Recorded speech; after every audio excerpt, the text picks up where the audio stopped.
ya. Nah, kita masuk ke kesetimbangan fasa. Ya. Oke, nah, jadi kita udah belajar kinetika, ya, kesetimbangan kimia. Nah, ini kita masuk ke kesetimbangan fasa. Nah, khusus untuk hari ini kita belajar tentang diagram fasa komponen tunggal. Ya, nah ini kriteria untuk eh, fase kesetimbangan atau persamaan Clapeyron, ya, persamaan Clapeyron. Nah, jadi kalau misalnya kita sebenarnya sudah sejak dari SMA kita sudah pelajari bahwa ada 3 jenis fase gitu ya. Nah, pertama itu ada fase padatan, ada fase cair, lalu ada fase gas. Nah, eh, beda dari ketiga ini adalah dalam bentuk volume dan dalam bentuknya, ya, shape, dan dalam bentuk volume. Kalau misalnya padatan, ya dia bentuknya tetap gitu, nggak akan berubah-ubah gitu ya. Nah, volumenya juga tetap. Nah, tapi kalau cair, dia bentuknya berubah.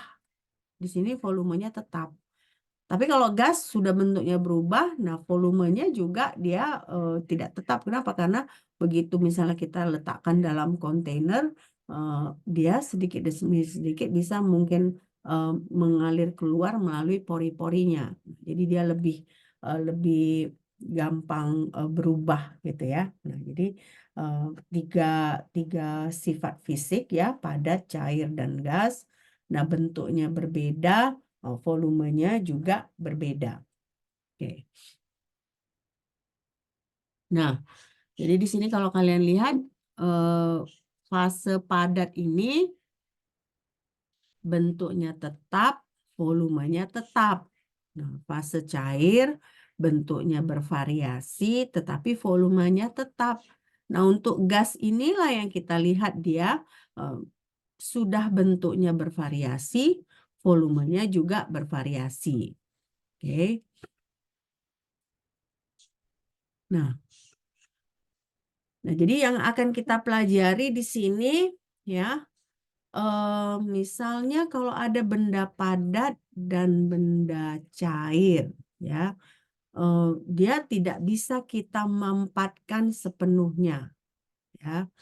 Kenapa? Karena di sini benda padat itu tadi benda padat itu bentuknya dia tetap, ya, volumenya pun tetap. Nah, benda cair kenapa tidak bisa dimanfaatkan? Karena volumenya dia tetap walaupun bentuknya bervariasi, ya. Nah, jadi di sini kita juga akan mempelajari apa kaitan fase ini dengan termodinamika, ya, dengan termodinamika. Makanya yang kita pelajari di sini adalah apa itu eh, kesetimbangan fasa, ya, kesetimbangan fasa. Jadi kita akan lebih melihat dari segi eh, termodinamikanya, gitu ya.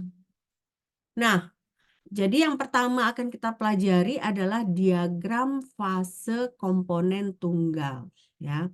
Nah, berarti kalau komponen tunggal hanya satu komponennya, ya. Dia bukan ada bermacam-macam komponen, hanya satu. Nah, ini stabilitas dari fasenya itu ditentukan oleh potensial kimia.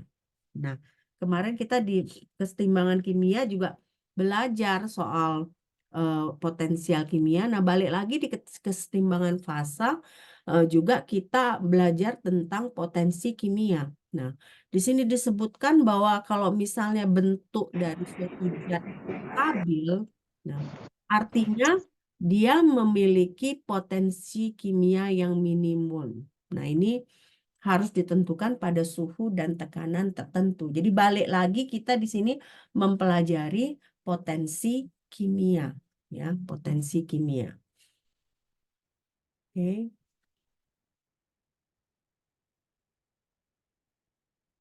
Oke. Nah, ini dia gambarnya. Kalian silakan screenshot kalau kalian mau. Nah, ini yang Y ini adalah tekanan, sementara X-nya adalah suhu. Kalau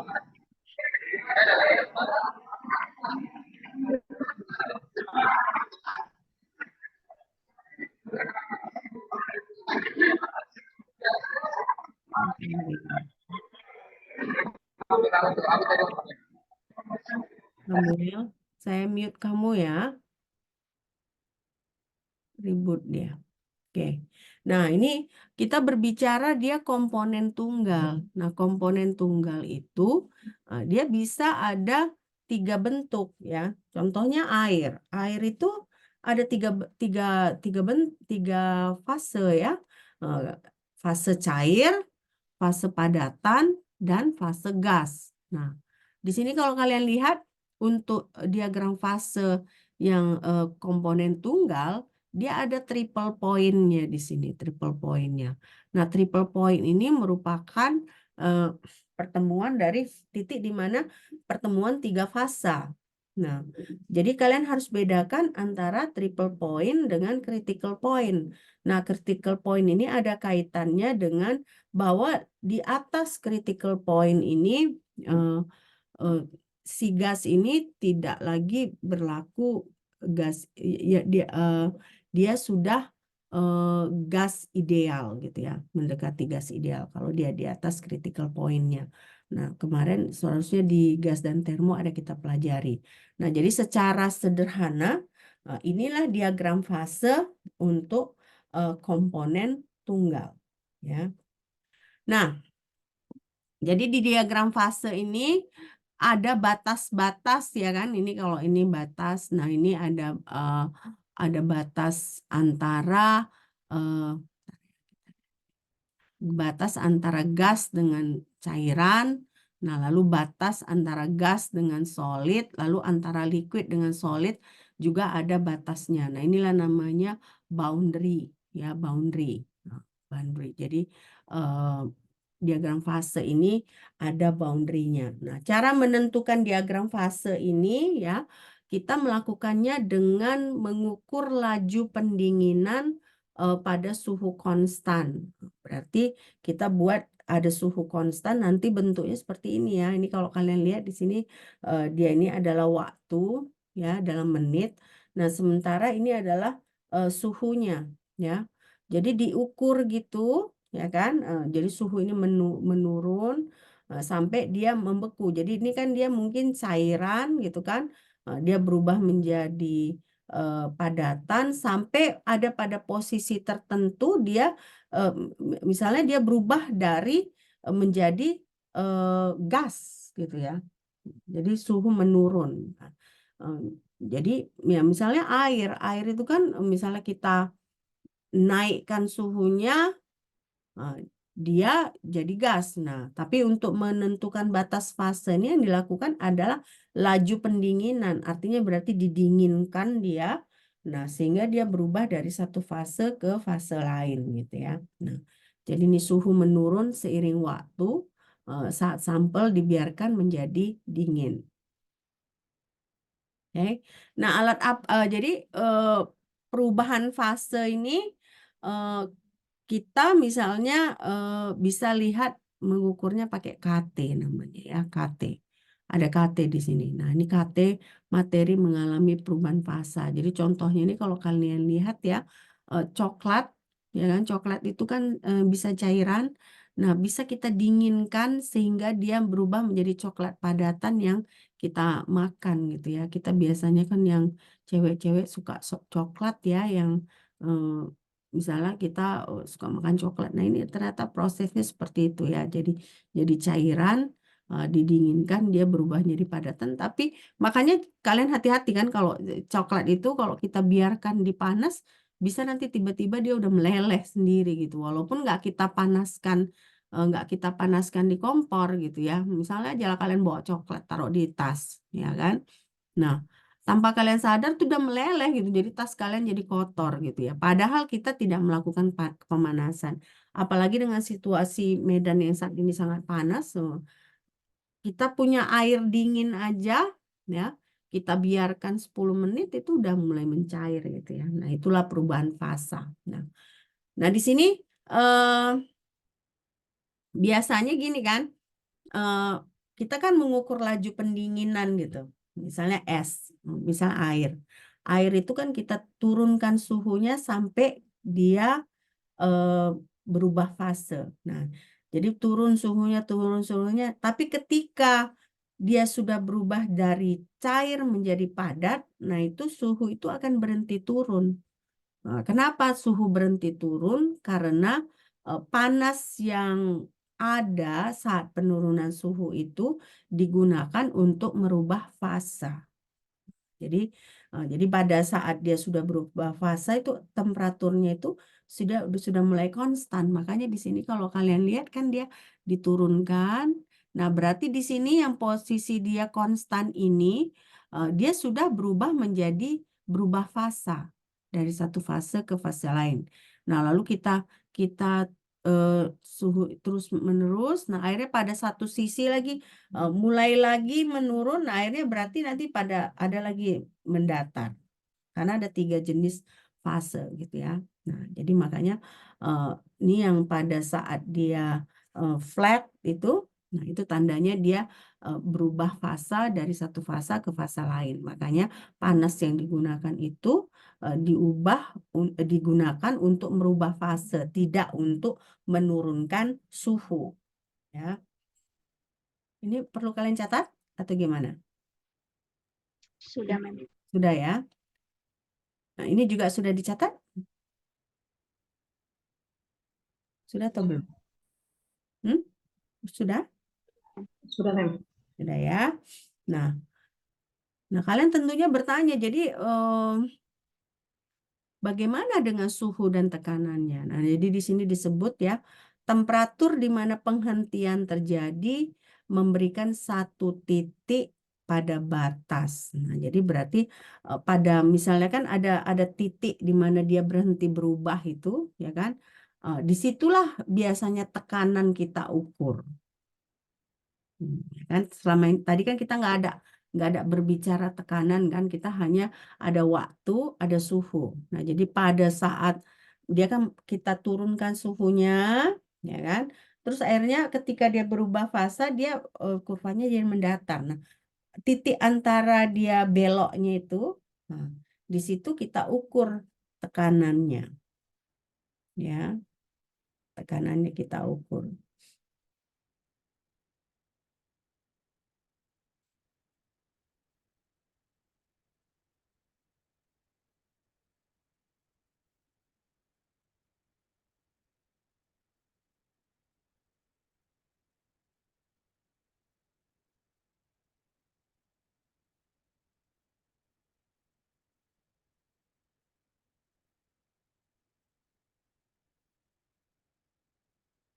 Sudah nih ya, sudah ya. Nah, sekarang kita lihat di sini dia. Nah, ini kan dia menurun, ya kan? Baru dia ini berhenti di sini. Baru menurun lagi. Nah, inilah yang kita sebut sebagai kurva pendinginan. Nah, kurva pendinginan inilah yang kita buat agar kita bisa menggambar diagram fasa. Nah, bagaimana kita mengukur ini? Kita mengukurnya namanya memakai scanning kalorimetri.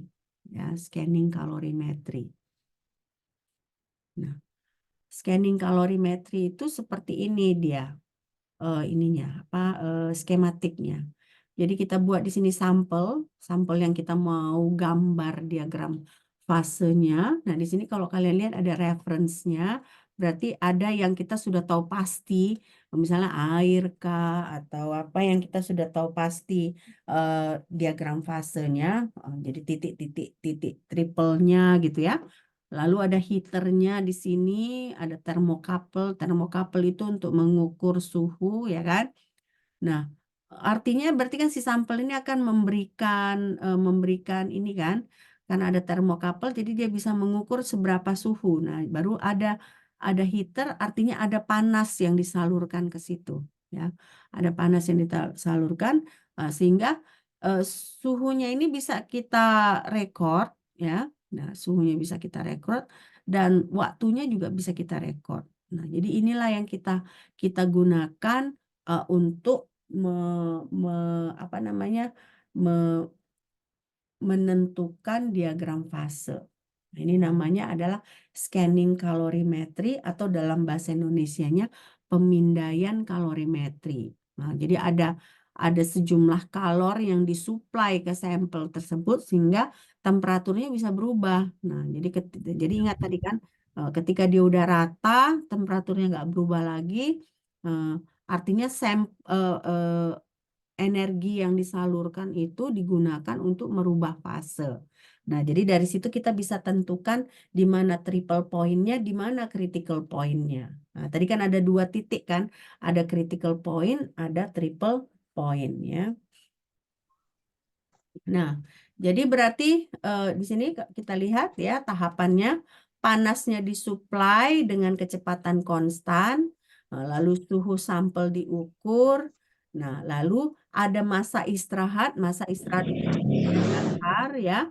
Nah, berarti pada saat itu fase berubah, suhu pada saat fase berubah ya. Lalu di sini, nah, yaitu. Nah, di sini berarti kita bisa menentukan pada suhu berapa fase mulai berubah karena dia pada suhu dia konstan itu berarti disitulah energi digunakan bukan untuk mengubah suhu lagi tetapi mengubah eh, fasenya fasenya. Oke.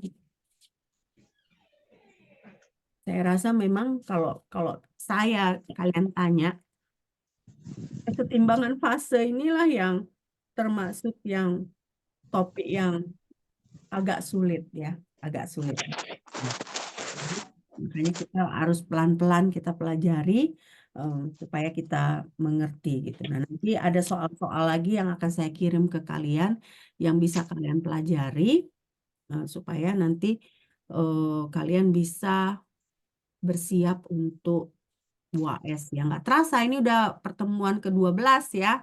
Eh, Berarti 13, 14, 15. Nah, 3 kali pertemuan lagi kita sesudah ini udah UAS kita. Jadi harus kita kerja keras nih ya.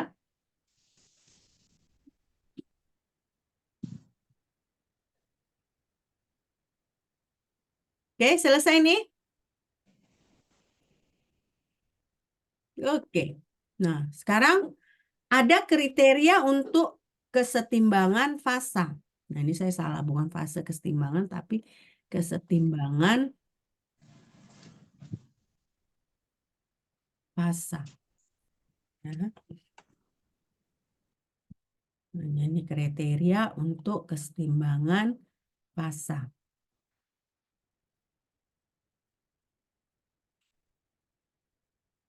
Nah, kriterianya apa? Kriterianya balik lagi kita pada potensial kimia. Jadi kalau misalnya kapan terjadi kesetimbangan fase berarti potensial kimianya harus sama. Potensial kimianya itu harus sama. Nah, ini hanya untuk sistem dengan satu komponen ya.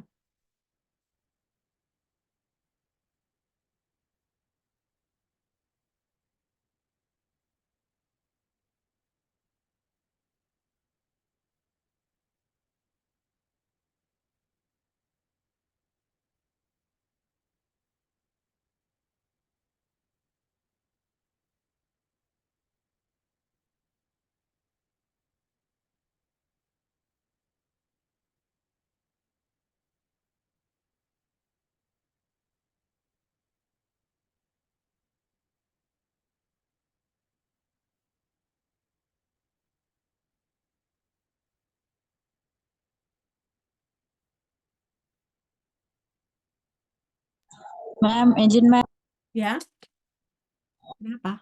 Winda Marpaung Kenapa kok tiba-tiba nyeletuk gitu? tadi telat ma'am, soalnya baru pulang dari sekolah PLP ma'am. Ah, oke.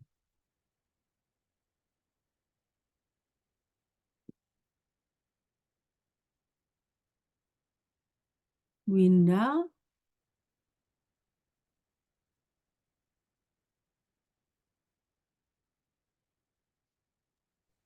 Kuala Samuel Manurung juga ya, Mem.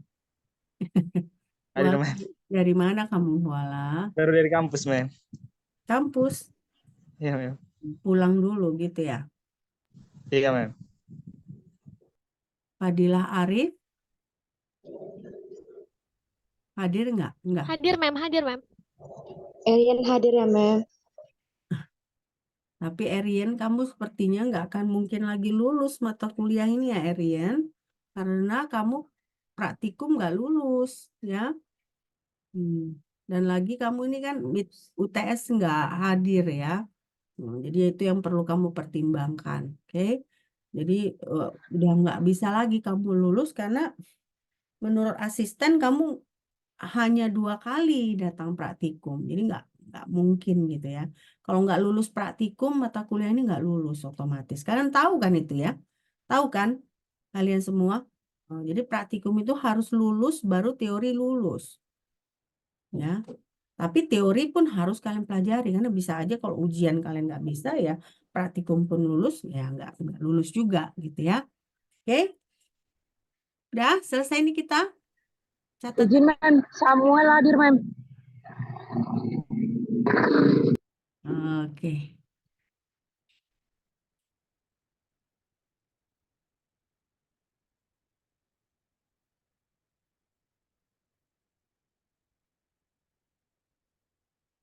Sudah? Sudah semua? Intan? Intan hadir nggak? Nggak ya? Hadir, Mem. Tadi kok nggak saut, nggak nyaut. Saya panggil. Jaringannya, Mem.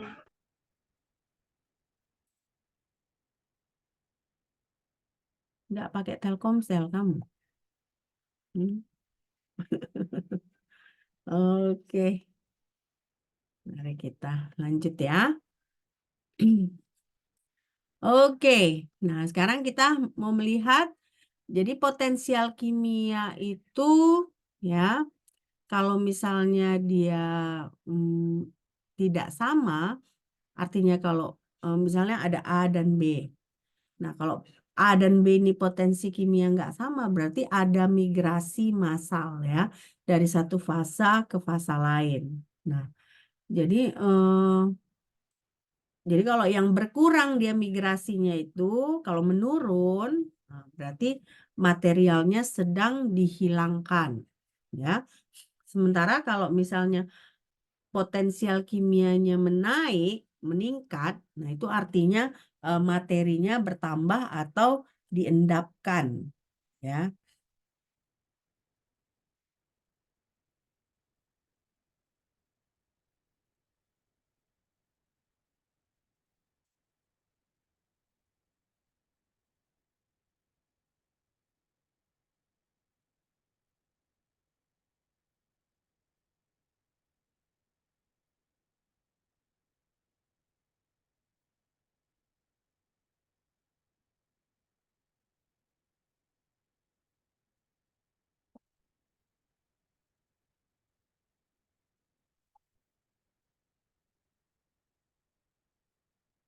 Oke, selesai nih. Selesai, Mem. Nah, jadi inilah dia kesetimbangan fase itu persyaratannya mu alfa harus sama dengan mu beta. Nah, alfa ini berarti ya fase alfa, baru beta ini fase beta. Nah, jadi mu alfa harus sama dengan mu beta.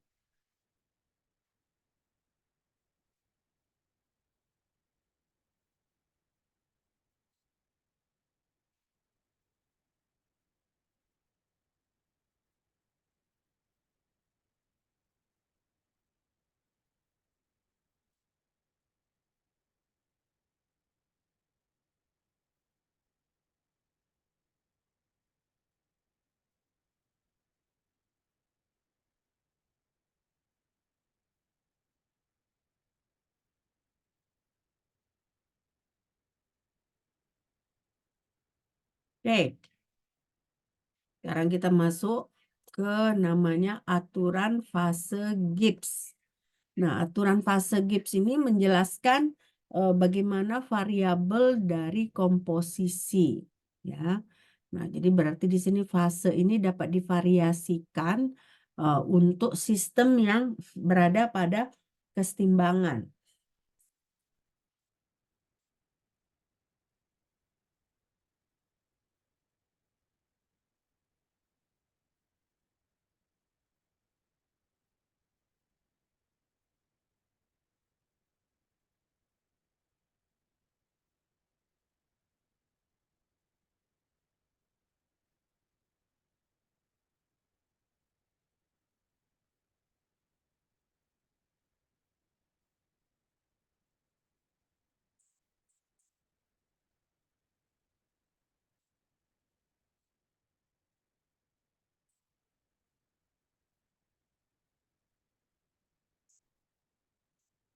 Oke.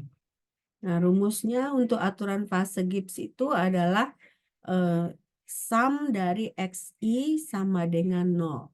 Sama dengan 1. Nah, jadi berarti artinya fraksi mol dari semua komponen itu jumlahnya adalah sama dengan 1. Ya. Nah, jadi dia bisa divariasikan kecuali 1. Jadi misalnya ada 3. Hanya 1 yang bisa kita variasikan secara independen, gitu ya. Nah, jadi fraksi dari semua komponen kecuali 1, maksudnya dapat divariasikan secara independen. Jadi berarti kalau ada beberapa, 1 itu tidak dapat divariasikan. Ya.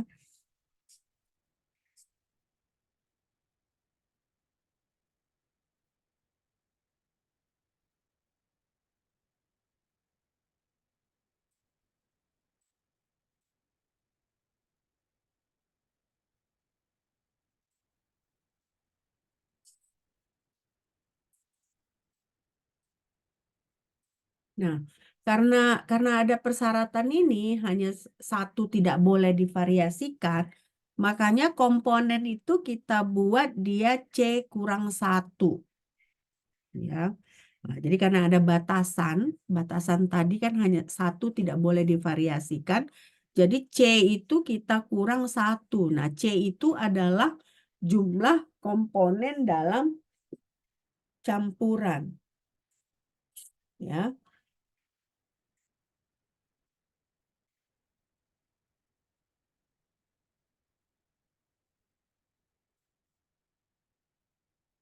Ya.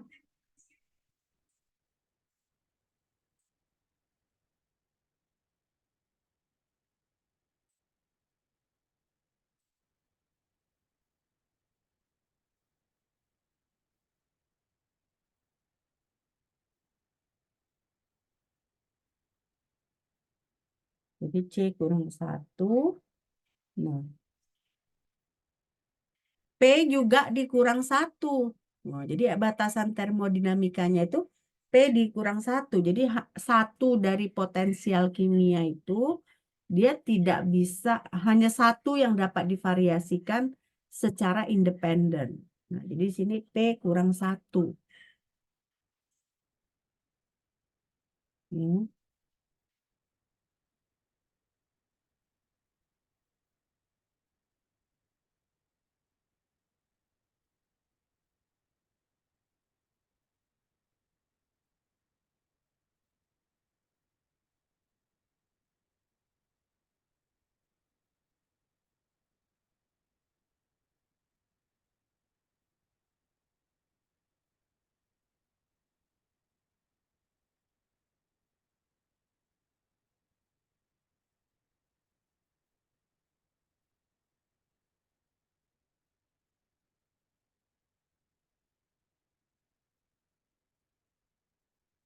Oke. Nah, jadi makanya di sini baru ada variabel tekanan dan suhu ya yang dapat divariasikan. Nah, jadi kita bisa juga menambahkan 2 variabel pada derajat kebebasan. Jadi ada 2, tambah 2 gitu. Kenapa? Karena tekanan dan suhu ini juga dapat kita variasikan. Jadi tadi komponennya berarti C kurang 1, P kurang 1 ditambah 2 gitu ya. Karena 2 bisa kita bebaskan gitu, kita variasikan. Nah, karena itu derajat kebebasan itu adalah jumlah dari yang tadi itu ya. Nah, jadi jumlah yang tadi kita kurangi dengan jumlah dari kendala termodinamika. Jadi kita tambahkan semua, ya kan? Baru kita kurangi jumlah kendala termodinamika. Kendala termodinamika tadi kan ada P dikurang 1 katanya kan. Nah, jadi itu yang harus kita kurangin ya.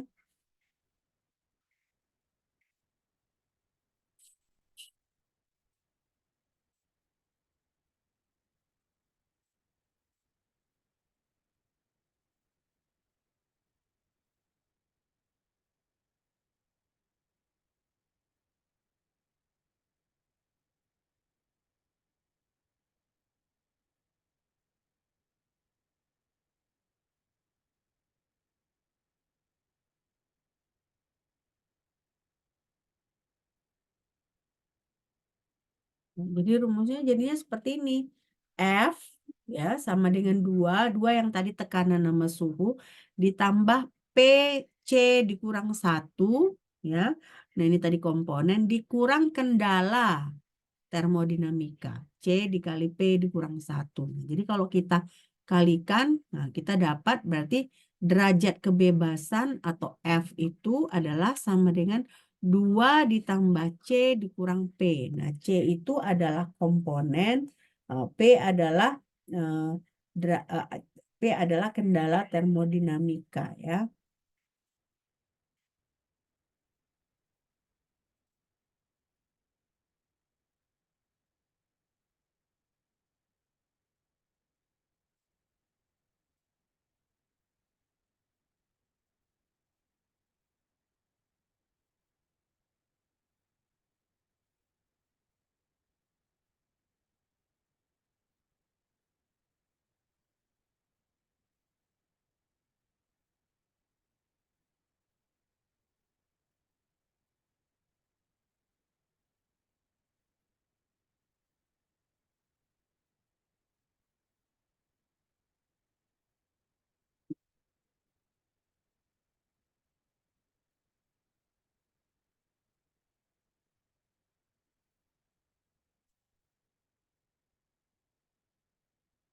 Oke, udah dicatat nih ya.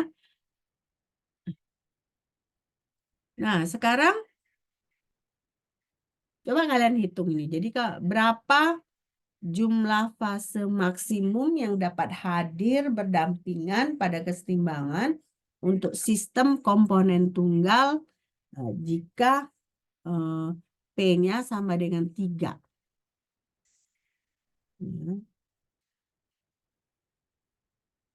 Apa tadi rumusnya? F sama dengan 2 ditambah C Tambah C kurang P.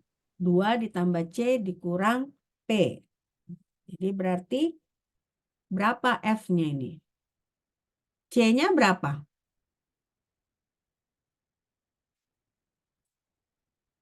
C-nya berapa ini? Ini ada ditulis komponen tunggal. Komponen tunggal. Berarti C-nya berapa? 1, Mem. 1, Mem. Berarti 2 ditambah 1 dikurang 3. Artinya dia derajat kebebasannya adalah berapa? 0, Mem. 0.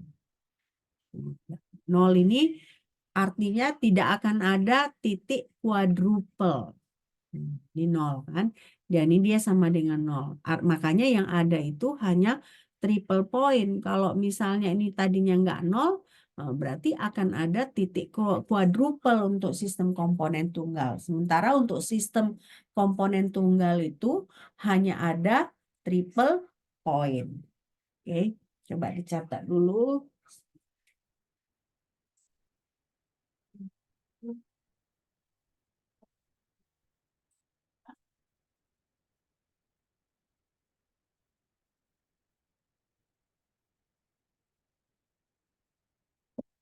Oke, nanti kasih tahu ya kalau sudah selesai biar kita lanjutkan ke topik yang berikutnya. Jadi di sini artinya tidak ada titik titik kuadrupel ya. Makanya kalau sistem komponen tunggal, kalau P-nya dia sama dengan 3, nah derajat kebebasannya adalah 0.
Udah ini, udah selesai.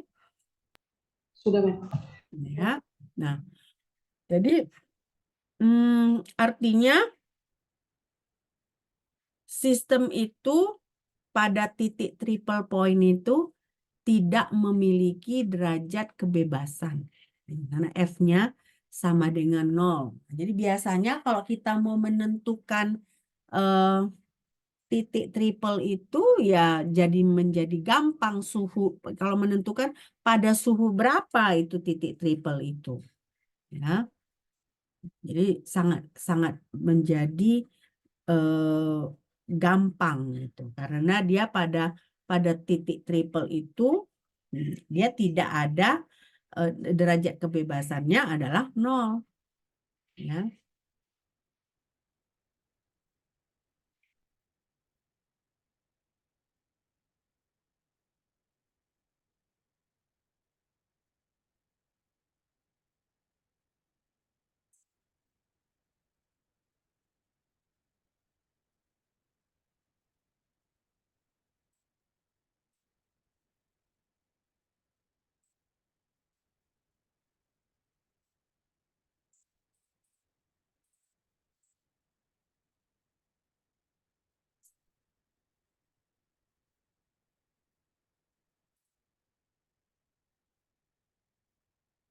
Ya.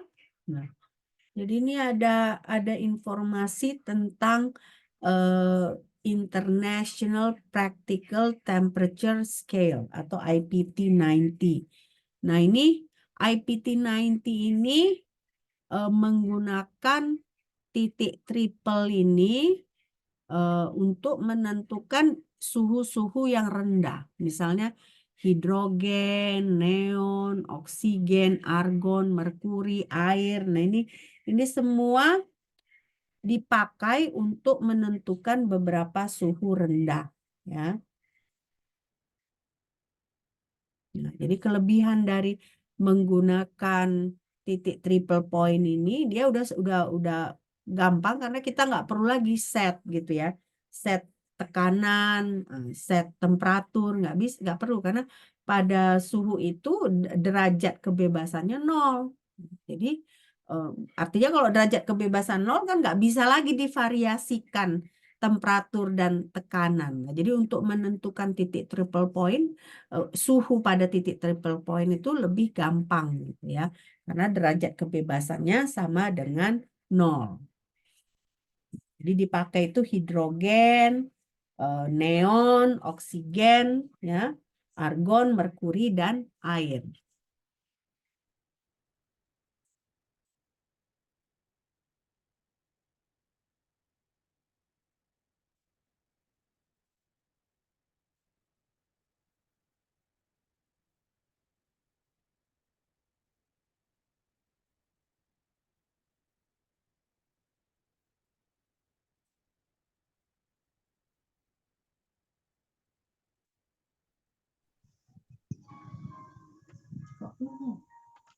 Yang satunya belum berbicara.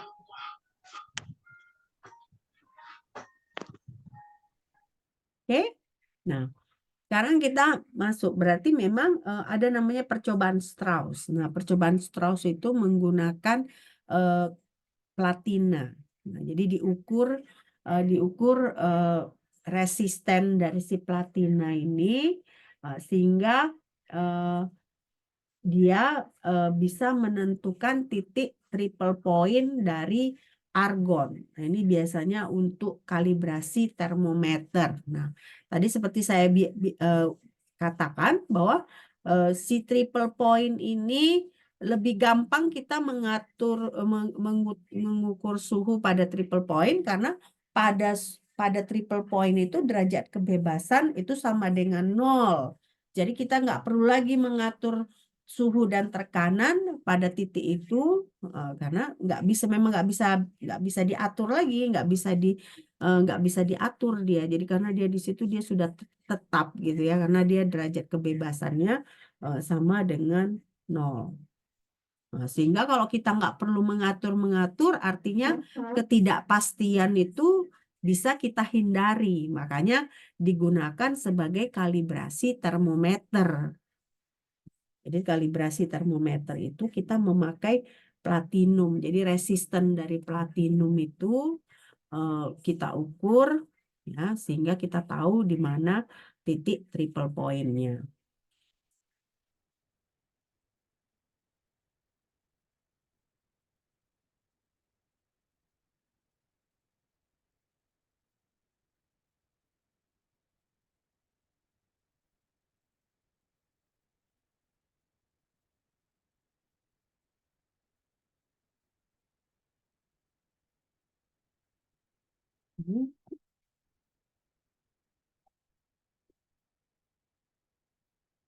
Oke.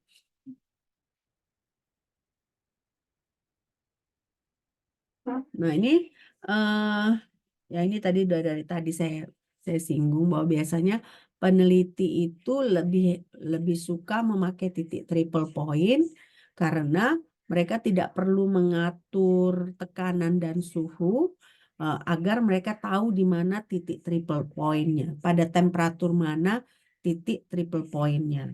Jadi kenapa? Karena kalau dia harus mengatur tekanan, mengatur suhu, nah ini nanti ada tambahan ketidakpastian, ya, ketidakpastian dari pengukuran. Makanya itu triple point itu digunakan untuk kalibrasi. Nah, namanya juga kalibrasi. Kalibrasi itu kan kita mau dia supaya ya kita stick gitu pada posisi itu, gitu kalibrasi ya. Jadi nggak boleh lagi ada ketidakpastian gitu. Makanya dipilih yang derajat kebebasannya sama dengan 0. Nah, sekarang kita masuk ke persamaan Clay-Perren. Nah, persamaan Clay-Perren ini kita akan melihat bagaimana variabel keadaan. Nah, lalu kita hubungkan dengan batas dari fasenya.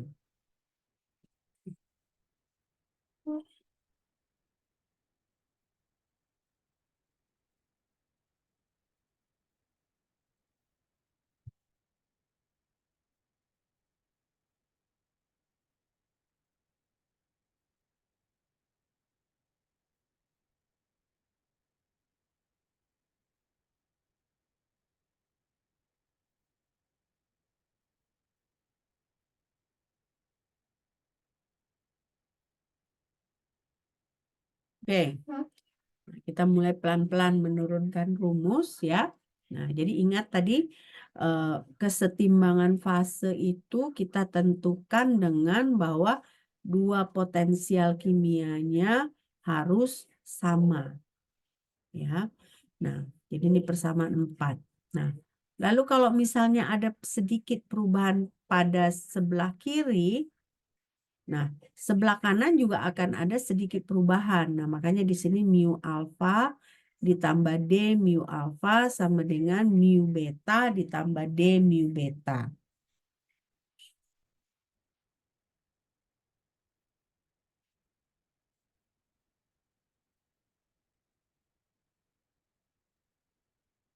Oke.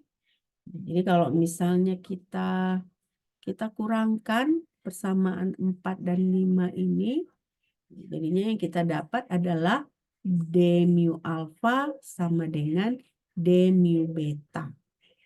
Nah, kalau kita ingat lagi di termodinamika bahwa D mu itu adalah sama dengan volume dikali perubahan tekanan dikurang entropi dikali perubahan suhu. Jadi di sini kita bisa lihat D mu sama dengan VdP dikurang SdT. Nah, jadi kalau kita substitusikan persamaan 7 ini ke persamaan 6, ya kan? Yang kita dapat itu adalah V alfa dP dikurang S alfa dt sama dengan V beta dP dikurang S beta dt. Ya. Nah, misalnya kita gabungkan yang sama, ya kan? Jadi kita buat misalnya ini kan V dengan V, S dengan S. Nah, jadi kita bisa dapat V alfa dikurang V beta dP sama dengan S alfa dikurang S beta dt.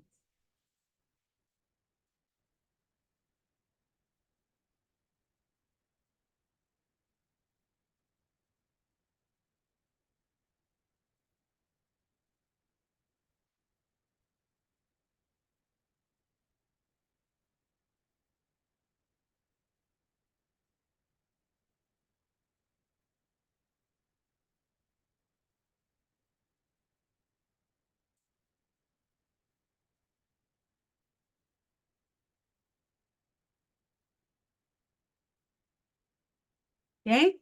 Nah, jadi kalau misalnya kita sebut V alfa dikurang V beta, ini kita sebut delta V. Sementara S alfa dikurang S beta kita sebut delta S.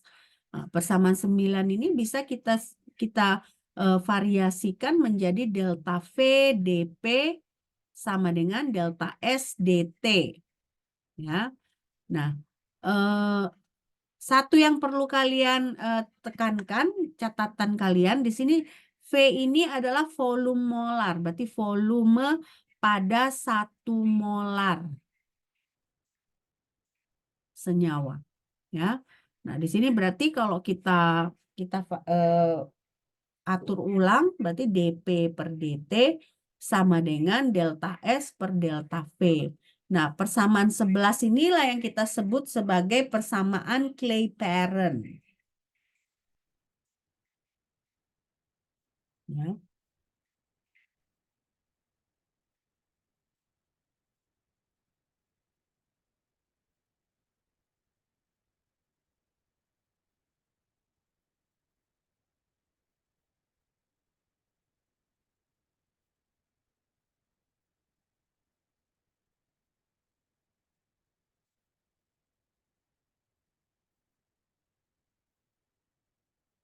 Oke, selesai nih?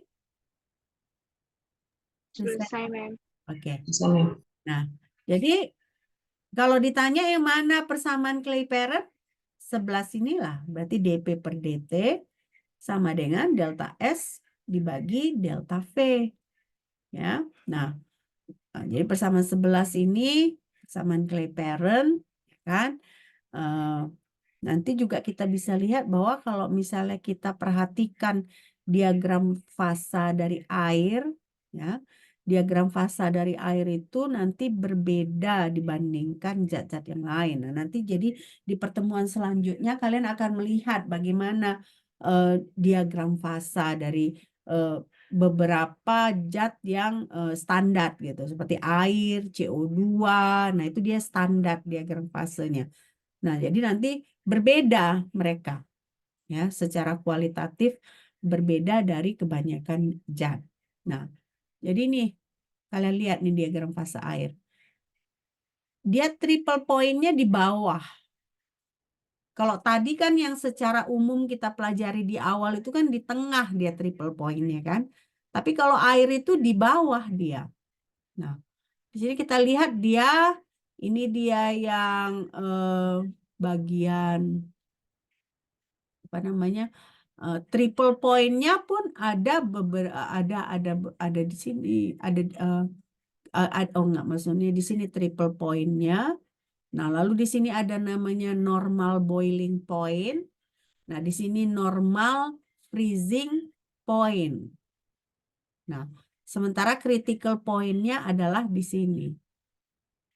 Berarti artinya di sini adalah gas, ya kan? Di sini adalah padatan. Nah, disinilah dia cair. Nah, dia justru di bawah ini dia triple point-nya. Kan? Jadi artinya di sini volume molar fasa cair lebih kecil dari volume molar dari fase padat.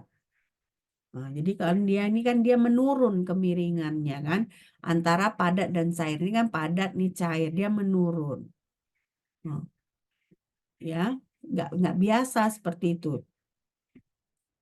Oke, jadi kalian bisa screenshot. Nah, inilah dia phase diagram for water atau diagram fase untuk air.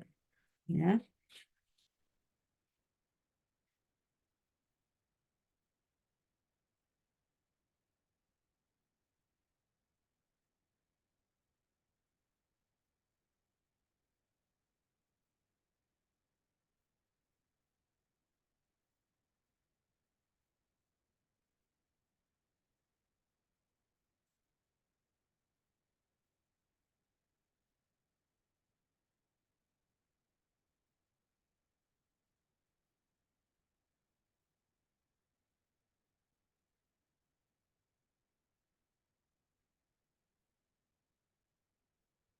Oke, selesai nih? Belum? Bentar, Mem. Oke, oke.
Oke.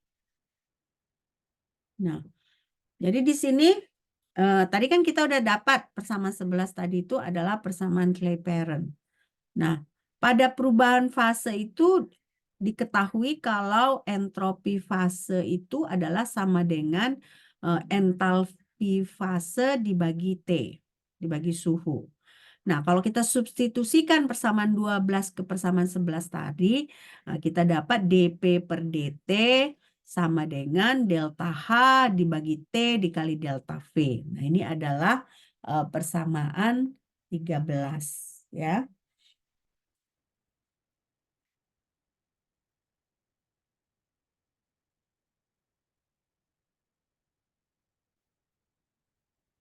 Oke, selesai? Bentar, Mem. Bentar.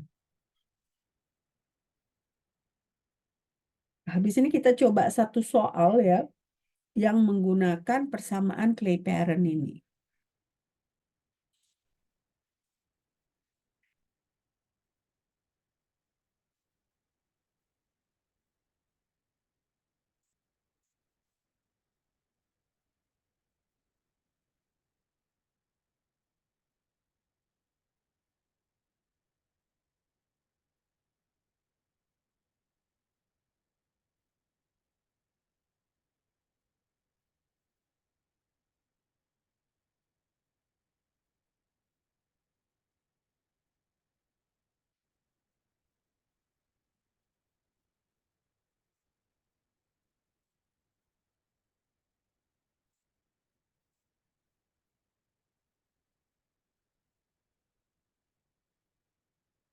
Nah, udah kan? Nah, jadi di sini coba contoh 2 ini pelan-pelan kita kerjakan. Nah, ini diketahui entalpi fusionnya sebesar 6,009 kilojoule per mol. Ya. Berat jenis S itu 0,9167 gram per sentimeter pangkat 3. Nah, sementara berat jenis air berarti dalam keadaan dia cair gitu ya, adalah 0,99 gram per sentimeter. Nah, kenaikan tekanannya 1 atm pada suhu 273 Kelvin. Nah, yang ditanya itu berapa besarnya perubahan titik beku air. Yang ditanya adalah berapa besarnya perubahan titik beku air. Tadi kan ada delta T kan? Benar nggak? Di rumus Clapeyron ada delta T kan? Nah, jadi yang ditanyakan itu adalah delta T. Jadi, apa yang perlu kita cari dulu ini?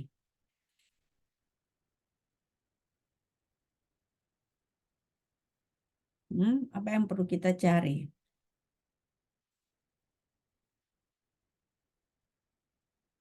Yang diketahui itu adalah berat jenis. Nah, dari berat jenis, bisa nggak kita menghitung volume molar? Volume molar. Pakai apa kita menghitung volume molar? Ya kan?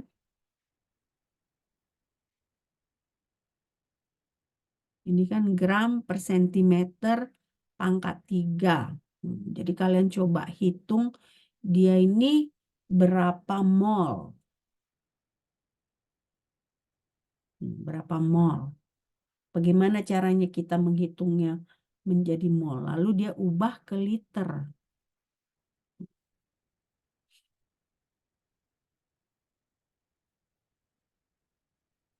(0,9167 gram per sentimeter pangkat 3, ya kan? Saya kasih tahu dulu yang S ya. Nah, dikali 1 mol per 18,016 gram. Lalu dikalikan 1000 cm pangkat 3 per liter. Nah, di situ kan nanti udah dapat jawabannya liter per mol. Nah, itulah volume molar. Coba berapa hasilnya? 0,9167 dibagi 18,06 dikali 1000. Berapa itu?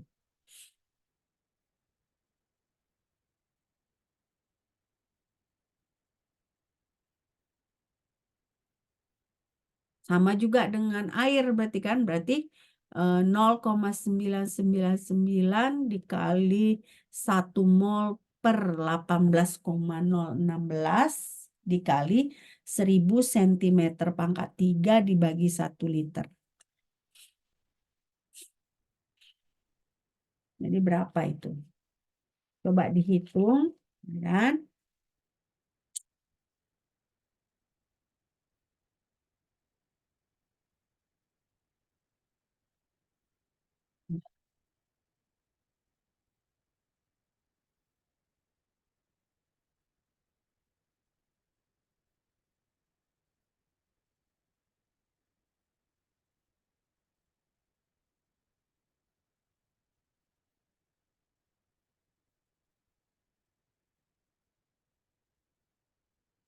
Berapa dapatnya? Volume molar dari S berapa? 50,9, Mem. 50,9 ya. Volume molar dari air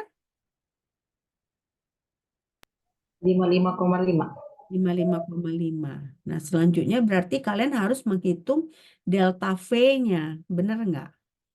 Delta V. Jadi berapa delta V-nya?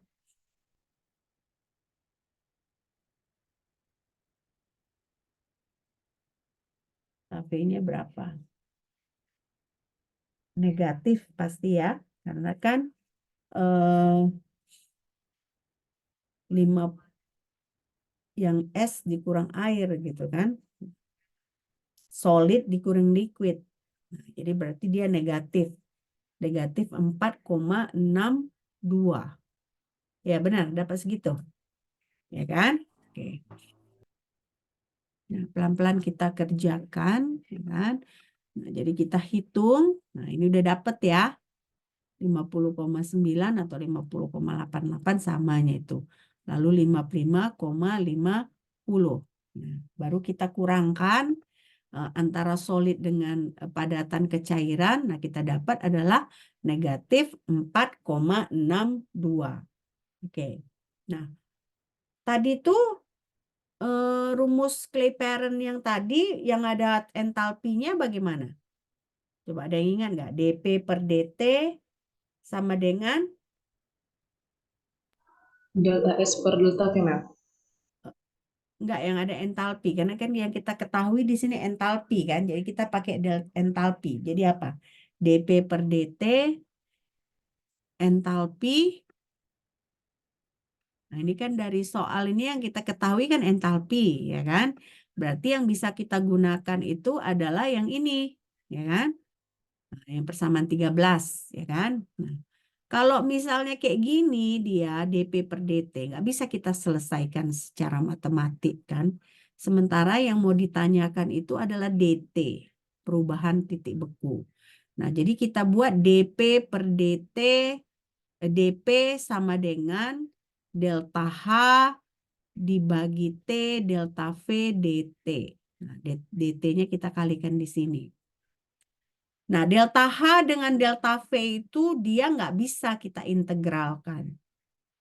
Nggak bisa ya, karena dia konstanta. Jadi dia bukan nggak bisa, dia hasilnya nggak perlu kita integralkan. Jadi kita bisa letakkan di depan tanda integral.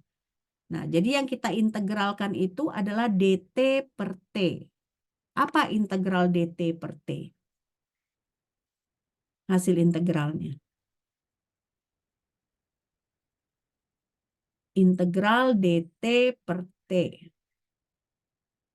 Artinya kan integral seperti dt. Atau kalau membingungkan, integral seper x dx itu apa? Itu nggak boleh dilupakan ya. Itu nggak boleh dilupakan karena itulah yang bakal sering dipakai ya. Juga nanti kalau di dasar kimia kuantum, kalau kalian perhatikan, nah itu juga yang sering dipakai ya. Nah, apa itu integral dt per t? ln T2 T1, Mem. Nah, Per T1. ya, ln T2 dikurang T1. Nah, jadi berarti kan setelah kita dapat, ya kan, ini kita dapat, ya kan. Nah, inilah persamaan Clapeyron-nya. Nah, jadi kita bisa buat seperti ini, ya kan. Jadi akhirnya kita dapat itu P2 dikurang P1 sama dengan delta P entalpi fusion dibagi delta V ln T2 dikurang T1. Ya. Tadi delta P-nya sama dengan berapa? 1. Benar nggak? Sama dengan 1, ya kan?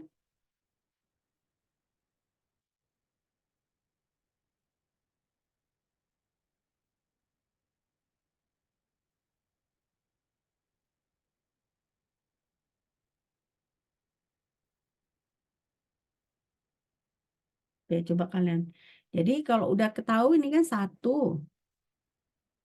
Bagaimana kita menghitung ln T2 dikurang T1? Bisa nggak berarti misalnya kalian balikkan gitu ya. Ini kan berarti kita harus pangkatkan kan. Jadi bisa nggak kita buat di sini T1 sama dengan, ya kan? Bukan T2. T2 sama dengan T1 eksponen dari delta V delta P dibagi delta H fusion. Ya. Ini kan kalau kita mau menyelesaikan ini, kan kalian tinggal delta P dikali delta V dibagi delta H fusion sama dengan ln T2 dibagi T1. Nah, kalau mau menghilangkan ln, nah ininya kita eksponenkan, nah jadinya T2 dibagi T1. Ya kan? T2 dibagi T1. Nah, jadi berarti T2 itu adalah T1 eksponen dari delta V. Nanti bingung kalian kalau saya ngomong terusnya. Jadi T2 sama dengan T1 eksponen dari delta V, delta P dibagi entalpi fusion. Lalu kita masukkan kan dia awalnya itu kan 273. Ya. Nah, kita masukkan dia delta P-nya itu ya kan ini 1 atm, delta V ini negatif 4,67. Nah, lalu jangan lupa kita kalikan 8,3914 untuk menghilangkan satuan karena eksponen ini nggak boleh angka yang bersatuan. Jadi makanya kita kalikan dengan 8,314 joule, nah dibagi 0,08206 atm liter. Jadi kan atm-nya hilang, liternya hilang, ya kan, joule-nya hilang, mol-nya juga hilang.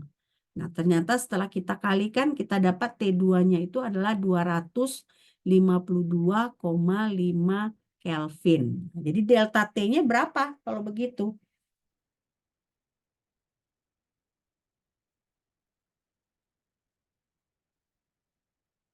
Berarti kan T2 dikurang T1 kan. Berarti hasilnya negatif ya. Negatif 20,5 Kelvin. Ya, negatif 20,5 Kelvin. Jadi berarti artinya kalau fase molarnya lebih kecil, ya kan, tekanannya harus lebih tinggi. Nah ini adalah sesuai dengan prinsip Le Chatelier. Ya. Oke, perlu dicatat. Dari mana mau dicatat? Yang ini udah kan? Yang udah ini Sudah, Mem. udah ya. Nah, tinggal yang ini ya. Yang ini udah dicatat belum? Udah juga ya. Yang ini udah Yang juga. ini belum, Mem. Oke, silakan catat ya kan. Tapi jangan keder dulu ya, walaupun ini kelihatannya membingungkan gitu ya. Kalian jangan, aduh gimana nih? Pasti bisa kalau kita pelajari. Intinya ini kalian kurang latihan aja, kurang latihan soal. Nah, sama harus di review lagi prinsip-prinsip integral. Ya kan? Harus kalian review, jangan ketinggalan lagi gitu ya. Jadi prinsip-prinsip integral harus selalu diingat ya.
Selesai yang nih?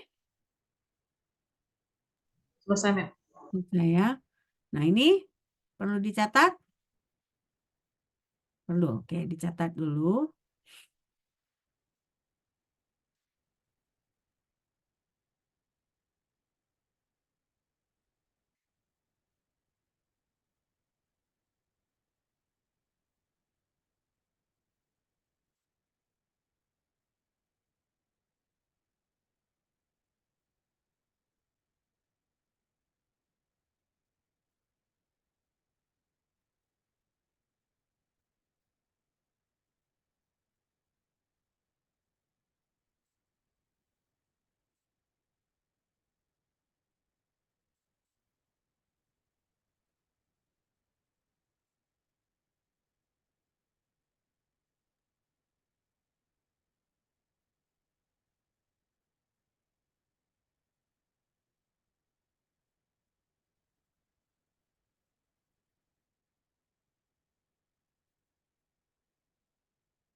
Sudah ya? Oke. Nah, coba ini ada contoh 3. Berapa banyak variabel termodinamika independen yang diperlukan untuk menentukan keadaan termodinamika gas dalam tabung argon? Komponennya ada berapa berarti ini? Komponennya. Ada gas dalam tabung argon.